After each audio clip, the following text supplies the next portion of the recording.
हम किसी के मारे से मरे नहीं, यही वरदान दीजिए नर वानर को छोड़कर। क्योंकि ब्रह्मा जी बोले कुछ तो छोड़ना पड़ेगा, तो कहते ठीक है नर वानर को छोड़ दीजिए।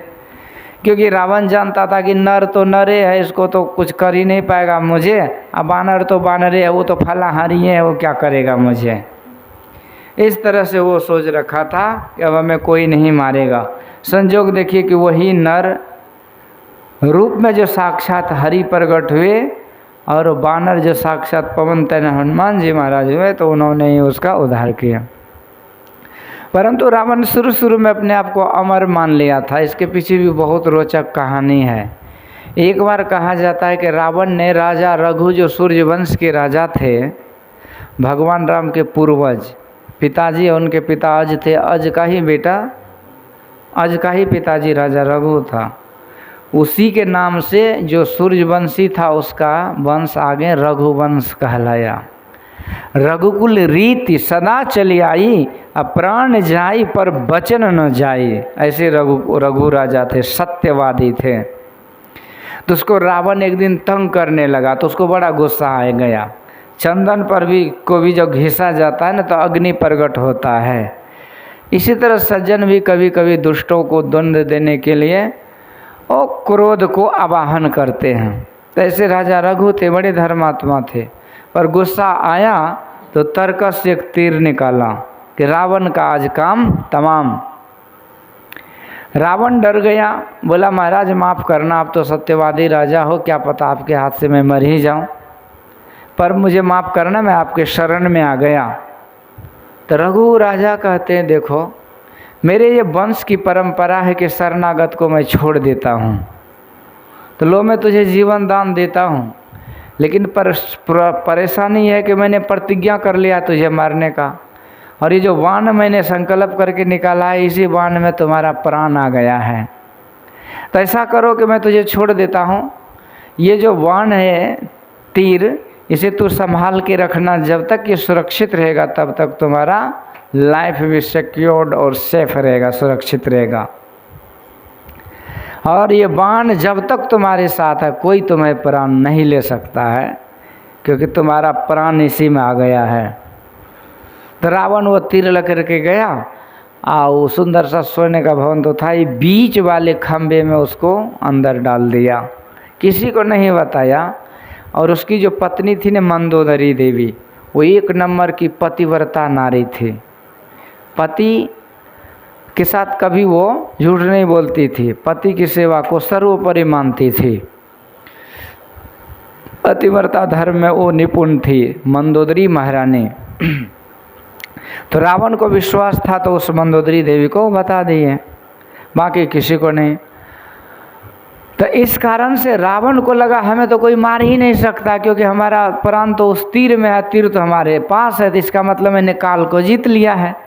रावण की आन बान भी कहीं नहीं जाती। कहा जाता है कि पवन देवता को कहते थे कि चलो लंकापुरी में झाड़ू लगाओ, वरुण देवता को कहते पानी लाओ, ये लाओ, इंद्र देवता, वायु देवता, अग्नि देवता, सबको वो नचाते रहते थे, सब देवियाँ को झाड़ू लगवाते थे। रावण की ये तुति चलती थी। इंद्र को तो उसका बेटे उसका जो बेटा था उन्होंने ही जीत लाया, इंद्रजीत मेघनाद। तो ये था रावण का वो ठाठ बाट। रावण किसी को चलने नहीं दिया था उस समय, सबसे बड़ा योद्धा। परंतु रावण के अंदर जो अहंकार था, उसका मूल कारण था कि वो खुद को अमर समझता था। एक दिन ब्रह्मा जी के पास गया रावण और कहते अरे ब्रह्मा जी, हे ब्रह्मदेव सुनिए, मैं दुनिया में मुझे कोई नहीं जीत सकता, क्योंकि मैंने काल को जीत लिया है, काल को मैं खंबे में बांध दिया है, अब मैं अमर हो गया हूँ सदा के लिए। ब्रह्मा जी गंभीर वाणी में बोलते हैं कि रावण ऐसा मत बोलो, ये दुनिया में कोई अमर नहीं है। All men must die because death is certain.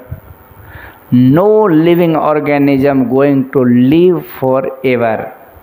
One day or other one has to meet death. मतलब कि कोई परमानेंट जीने के लिए नहीं आया है, एक दिन मर जाता है। धरा का प्रमाण यही तुलसी, जो फरा सो झरा, जो बरा सो बुताना। ये प्रमाण है, सबको मरना। भगवान कहते जातस ही ध्रुवो मृत्युर। ध्रुव मतलब दृढ़ है, निश्चित है। तो जन्मे हुए की मृत्यु निश्चित है, निश्चित है, निश्चित है।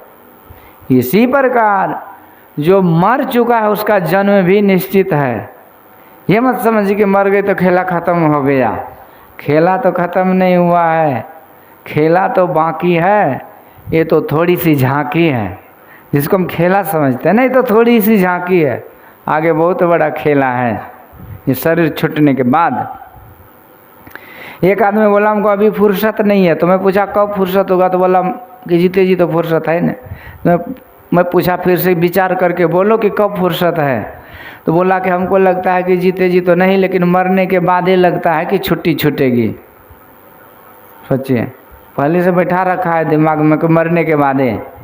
लेकिन संत महापुरुष कहते मरने के बाद की बात मत करो, क्योंकि तुझे पता नहीं, मुझे पता है। क्या?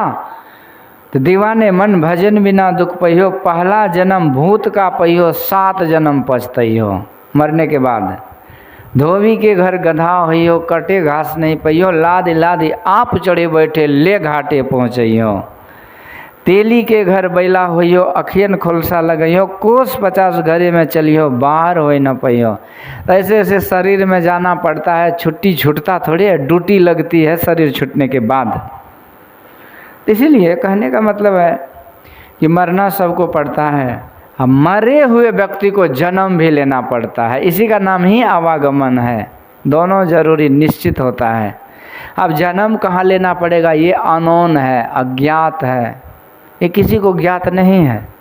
पर संत महापुरुष ज्ञात कराते हैं, विश्वास दिलाते हैं कि यदि तू भक्ति सत्संग में लगो तो ये मेरा वचन कहिए या आशीर्वचन कहिए कि ऊंच नीच घर जन्म ले तो संत के संत, वो मनुष्य शरीर में जरूर जन्म लेगा।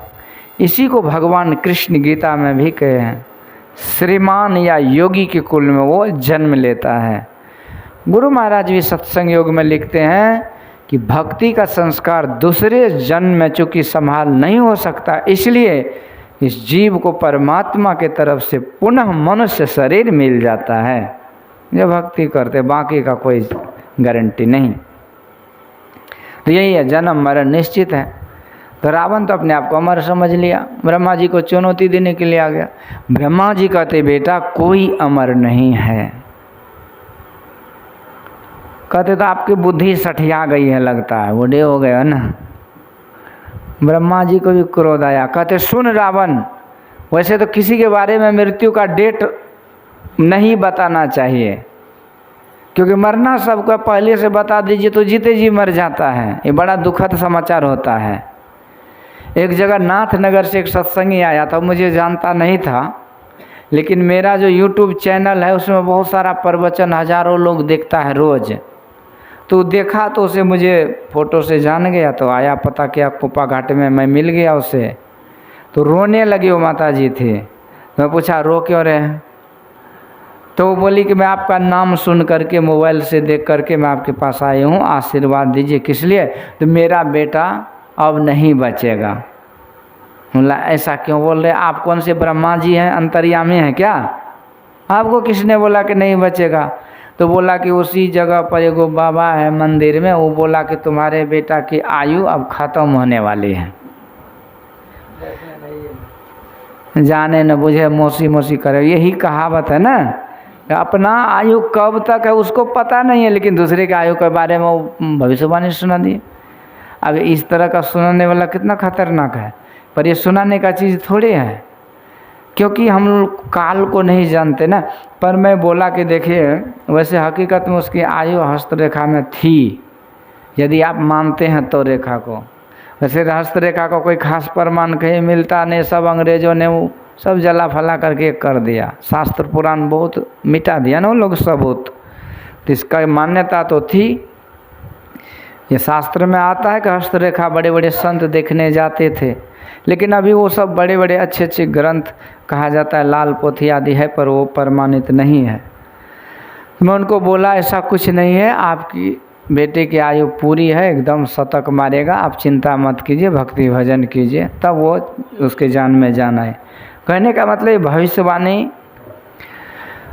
एक तरह से लोग सुनना नहीं चाहते, सुनाना नहीं चाहिए, क्योंकि वो डर समा जाता है। पर एक तरह से ये अच्छा भी है, डर जो है ना, ये डर भी होना चाहिए जीवन में, क्योंकि डर करनी डर परम गुरु, डर पारस डर सार, और डरत रहे तो उबरे, नहीं तो गाफिल खावे मार। डर मृत्यु का होना चाहिए ताकि मन भक्ति भजन में लगे। पर यहाँ तो रावण था, इसको डरना क्या। तो ब्रह्मा जी कहते सुन रावण, तुम्हारी आयु अब मैं बताता हूँ कब तक जियोगे तुम। आज के अभी का जो मुहूर्त है, इसके तीसरे दिन ये अवधपुरी में एक राजा हुए हैं, चक्रवर्ती सम्राट महाराज दशरथ, वो अभी राजा हैं। और उनकी शादी आज के तीसरे दिन कौशल नरेश की राजकुमारी कौशल्या देवी से होगी। और उसके बाद उसी मुहूर्त में शादी होगी, और इसके बाद उससे जो संतान होगा उसी से तुम्हारा कल्याण होगा, काम तमाम होगा। रावण बोला चले हैं बात करने, काम तमाम होगा, कोई हमको नहीं मार सकता, यह आपका विधान ही गलत है, फालतू के आप घूमते रहते हो, भविष्यवाणी बताते हो। फिर भी रावण को हुआ मेरा प्राण तो खंभा में, चलो जब ये कहानी गढ़ दी तो चलो कहानी को ख़त्म कर देता हूँ। रावण पुष्पक विमान पे चढ़ा और उड़ा, अवधपुरी पहुँचा। राजा दशरथ सरयू नदी में वो सुमंत जो मंत्री जी थे न, उनके साथ अपना नहा धो रहे थे, जल क्रीड़ा कहिए। अचानक रावण आया और घात लगा करके ऐसा आक्रमण किया कि 9 सहित तोड़ ताड़ करके उस राजा को, सुमंत को डुबा दिए नदी में। सोचा चलो पिंड छूट गया, जैसे कंस ने एक एक बच्चे को मारता था, मेरा दुश्मन है, पर 8 को ख़त्म कर दिए। फिर भी पता चला कि उसका मारने वाला तो कहीं और जन्म ले लिया है, तो भगवान की लीला है। तो रावण चला गया अब कहाँ, तो कौशल नरेश के राज्य में। और कौशल्या महारानी अब तीसरे दिन शादी होने वाली है, तो सखियाँ सब उसे श्रृंगार पेटार करके सजा रही थी, तैयार कर रही थी। बहुत तरह का विधि विधान गीत नाद होता है। तो उसी समय रावण उसे भी हरण कर लिया और एक पेटी में बंद करके समुद्र के अंदर एक मत्स्य राज रहता था, जो रावण का ही मित्र था, उसे उन्होंने धरोहर के रूप में दे दिया। आदेश दिया कि इसे संभाल के रखना, जब मैं मांगूंगा तो मुझे वापस अमानत चाहिए, ये मेरा अमानत है, वापस चाहिए। तो मत्स्यराज का महाराज चिंता मत करो, इसका बाल बाका नहीं होगा, ये मेरे अंडर आ गया है, मैं इसे सुरक्षित रखूंगा। यूँ कह के रावण उड़ा और ब्रह्मा जी के पास चला गया। कहते हैं अरे ब्रह्मदेव, सचमुच में मैं तो बोला ना कि आपकी बुद्धि सठिया गई है। कहते क्यों? रावण कहते इसलिए कि तुमने जो भविष्यवाणी की थी कि आज के तीसरे दिन वो राजा दशरथ कौशल्या में शादी हो गया और उससे संतान होगा, तो मैंने राजा दशरथ और कौशल्या का काम तमाम कर दिया। अब शादी विवाह कहाँ से होगी, कन्या लोकन्या कहाँ से होगी? न रहे बांस न बजे बांसुरी, जब बांसे खत्म तो बांसुरी कहाँ से बजेगी? तो रावण तो यहाँ खूब डिंग दे रहा था, पर विधाता का विधान जो है ना वो अलग ही होता है। होता वही जो मंजूरे खुदा होता है, मतलब मंजूरे भगवान होता है। इसलिए हम लोगों को कभी कभी प्रारब्ध पर छोड़ देना चाहिए। जैसे कहा जाता है कि कोई नदी का पानी पूरा फुल फ्लो में है, आप जितना छटपटाइएगा उतना गहराई में चले जाइएगा। इसलिए देह हाथ छोड़ दीजिए पानी में। वैसे आदमी के एक तैरने की कला है कि जब देह हाथ छोड़ देते हैं तो ऊपरे में हिलने लगते हैं। देह हाथ छोड़ दीजिए और जो वेग है उसी में बहते जाइए, शिथिल हो जाइए, और फिर हल्का हल्का सहारा दीजिए। आप चांस है कि आप किनारे हो जाइएगा। अब बेसी छटपटाने से कुछ होने जाने का नहीं है। और जितना बंधन, जितना अपने आप को छोड़ना चाहेंगे उतना फंसेंगे। जैसे कांटों की बाड़ी में लोग जितना देह हिलाते उलझ जाते हैं। यही विधाता का विधान होता है, उसको तो मंजूर कुछ और ही होता है। इसलिए कहते हैं सारे जहां के मालिक, सारे जहां के मालिक, तेरा ही आसरा है। सारे जहां के मालिक, तेरा ही आसरा है। राजी है हम उसी में, राजी है हम उसी में, जिसमें तेरी रजा है। सारे जहां के मालिक, तेरा ही आसरा है। सारे जहां के मालिक। हम क्या बताए तुझको, सब कुछ तुझे खबर है। हम क्या बताए तुझको, सब कुछ तुझे खबर है। हर हाल में हमारी तेरी तरफ नजर है। हर हाल में हमारी तेरी तरफ नजर है। किस्मत है वो हमारी, किस्मत है वो हमारी, जो तेरा फैसला है। सारे जहां के मालिक, तेरा ही आसरा है। सारे जहां के मालिक, तेरा ही आसरा है। राजी है हम उसी में, जिसमें तेरी रजा है। सारे जहां के मालिक, हंस कर कटे या रो कर कटती है जिंदगानी।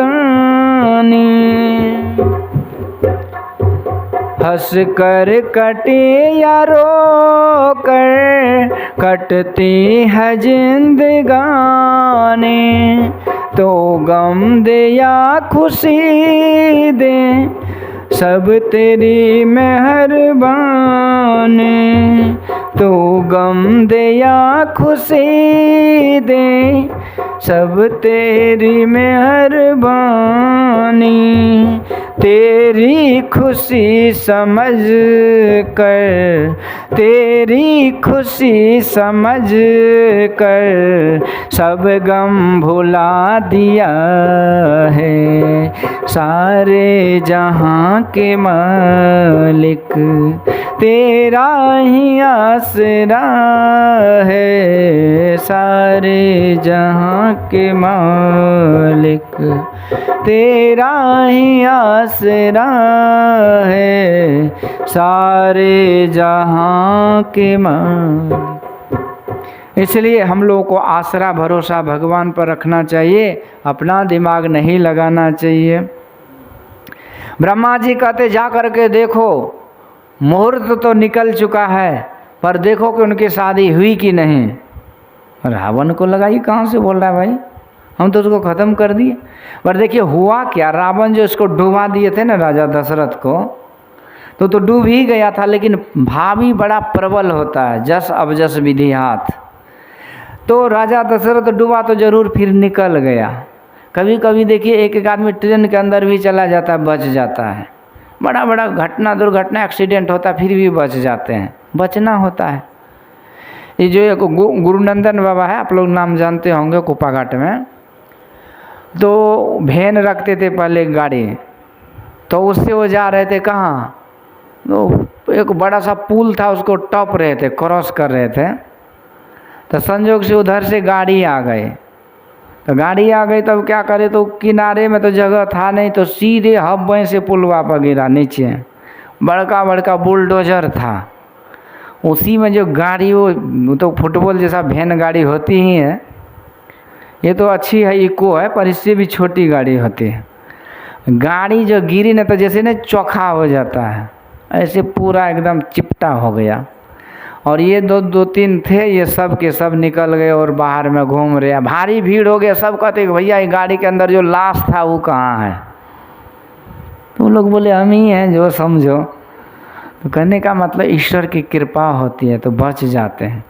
मेरे साथ भी एक विद्यार्थी था, एक दिन मैं कुछ समय पहले की बात है कि इधर पूर्णिया तरफ मैं गया था, बतना तरफ सत्संग करने। सत्संग करके उस समय मेरे पास अपनी 4 व्हीलर 4 पहिया गाड़ी नहीं थी, तो बस ट्रक से जाते थे। ट्रेन से मैं कटिहार आया, कटिहार से नौगछिया, वहाँ से भागलपुर आना था। कटिहार से संपर्क क्रांति एक्सप्रेस में बैठ करके हम लोग दोनों आ गए। तो नौगछिया में गाड़ी के स्टॉपेज थी नहीं, तो करें क्या, तो किसी ने बोला बरौनी रुकेगी, अब तो बरौनी जाना पड़ेगा ना। तो फिर भी तो आगे नारायणपुर स्टेशन में गाड़ी थोड़ी सी धीमी हो गई, उतरने लायक स्पीड। तो मैं उतर गया, और जो साथ में था वो विद्यार्थी, तो उनको बोला उतर पाओगे, तो बोला हाँ हाँ हम आपसे कम थोड़े हैं।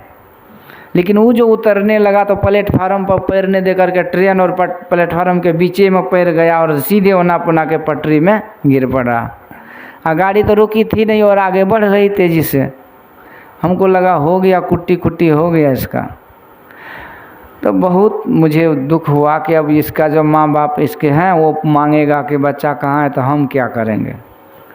तो गुरु महाराज से मैं प्रार्थना किया। संजोग देखिए कि गुरु महाराज की कृपा, गाड़ी तो आगे बढ़ गई। इसके बाद जो हुआ वो अचंभित करने वाली बात कि वो विद्यार्थी जैसे गिरा था ना ओना पुना के, उसी तरह से धड़फड़ा करके उठ के खड़ा हो गया। श्री सतगुरु महाराज। गाड़ी भी आगे जा कर के रुक गई, ड्राइवर भी उधर से आके देखा, भारी भीड़ हो गई। पूछा कैसे बचे, तो बोला कि हम तो सोचे कि अब तो मर ही गए हैं। तो फिर मैं जो दीक्षा शिक्षा लिया तो वहीं गुरु मंत्र में जपने लगा, और उसी के बदौलत देखिए लगा हमको कि गुरु महाराज हमको गोद में बैठा लिए हैं। कान के बगल से पहिया चली गई और मुझे खरोच तक नहीं आई, ये गुरु की कृपा है। तो ईश्वर जिसको चाहते हैं वो बच पाते हैं, सब कुछ उसी के हाथ में है। तो राजा दशरथ के ऊपर भी ईश्वर की कृपा कि डूबते डूबते बच गया, और टूटी हुई नाव का जो तख्त था उसको पकड़ के वो सरजू नदी के में बहते बहते सागर के किनारे जाकर अटक गया। और उसी तरह सुमंत और ये दोनों। और उसी समय क्या हुआ कि वो मछली को जो पेटी दिया था ना धरोहर में, तो मत्स्यराज वो पेटी को समुद्र के किनारे रख के देखा कहीं कोई नहीं है, तो अंदर चला गया बीच समुद्र में चारा करने। तब तक में सुमंत आ गया और वो राजा दशरथ। तो दोनों को कौतूहल बस सोचा कि देखे ये पेटी कहाँ से आ गया, इसमें क्या हो सकता है।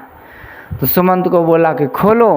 तो जैसे खोला तो उसमें से राजकुमारी 16 श्रृंगार में सजी धजी निकली। अब परिचय पात्र हुआ तो दोनों की कुंडली मिलान हो गई, तो होना ही था शादी। अब राजा को लगा अच्छा तुम वही हो जिससे मेरी शादी आज होने वाली है, तो वो कहती है हाँ। तो सुमंत कहते महाराज मुहूर्त तो अभी ये है वो शादी की, और आप दोनों दुल्हा दुल्हन के भेष में हो ही, तो शुभ से शीघ्रम, शुभ काम को शीघ्र करना चाहिए।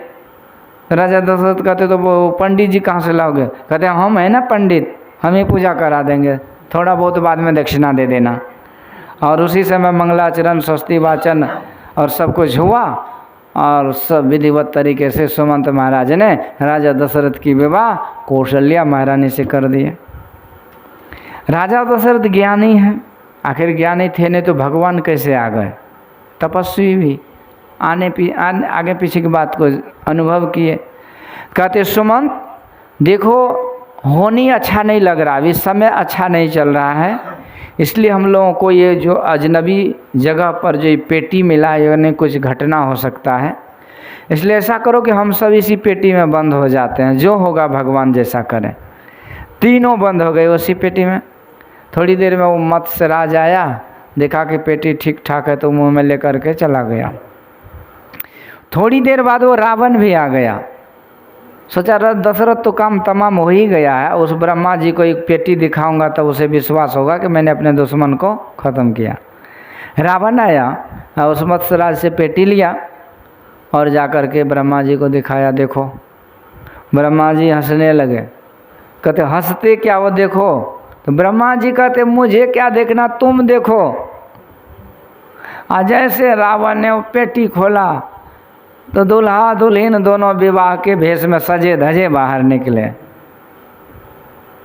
ब्रह्मा जी कहते रावण बोल, तूने एक नहीं लाख प्रयास किया अपने शत्रु को रास्ते से हटाने का, लेकिन जो होना था वो हो के रहा कि नहीं? देखो इनकी शादी भी हो गई मुहूर्त में। रावण कहते अभी क्या हुआ है? फिर वो खड़ग चंद्रहास तलवार निकाला कि अभी मैं दोनों को टुकड़े टुकड़े कर दूंगा। ब्रह्मा जी कहते खबरदार, होनी बलवान होता है उसके साथ तू कुछ नहीं कर सकता है, और यदि तू उठपटांग काम किया ना तो देख एक और संजोग लिखा हुआ तुम्हारे मरने का, एक और कारण। वो ये है कि यदि राजा दशरथ अभी मर गया ना तो इस दशरथ के राजा के शरीर से जो खून टपकेगा ना, उसी खून रक्त के बूंद से ही वो राजा प्रभु राम प्रकट होकर के तुम्हारा काम तमाम कर देगा। रावण उत्पाती तो था ही, खुरपाती, डर के मारे भागा जी जान लेके वहाँ से। सोचा जब मरेंगे तब अभी क्यों आफत मोल लें। तो ये मृत्यु सबको आती है, ये कोई दुनिया में अमर नहीं है।